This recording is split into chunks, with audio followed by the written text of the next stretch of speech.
నోరు చప్పగున్నప్పుడు ఏమి తినబుద్ధి కానప్పుడు మనకైతే పచ్చడి అంటే ఫస్ట్ గుర్తొచ్చేది టమాటా పచ్చడి కదా. అయితే ఈరోజు మా పెద్ద బాబు కొంచెము నోరు చప్పగా ఉందంటే నేనైతే టమాటా పచ్చడి చేస్తాను. ఎట్లా చేయాలని వీడియోలో షేర్ చేసుకుంటాను. ఫస్ట్ అయితే ఒక ప్యాన్ పెట్టాలి. ఆయిల్ వేడైన తర్వాత పల్లీలు ఒక చిన్న కప్పు, దాంతోపాటు పచ్చిమిర్చి వేసుకొని మంచిగా వేయించుకోవాలి. వేయించుకున్న తర్వాత అందులోనే ముందుగానే కడిగేసుకున్న టమాటాలు వేసుకొని మంచిగా మగ్గనివ్వాలి. కొద్దిగా వీటికి సరిపడా ఉప్పు. ఇక్కడ మన పచ్చడిలో ఎప్పుడు కానీ దొడ్డుప్పు వేస్తే టేస్ట్ అనేది ఎక్కువ మంచిగా ఉంటుంది.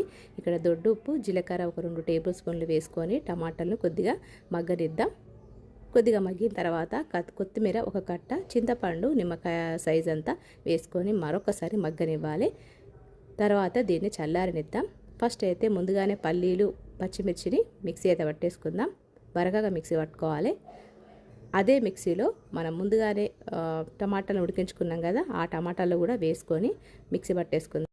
మిక్సీ పట్టుకున్న తర్వాత మనమైతే పోపు అయితే వేసుకోవచ్చు.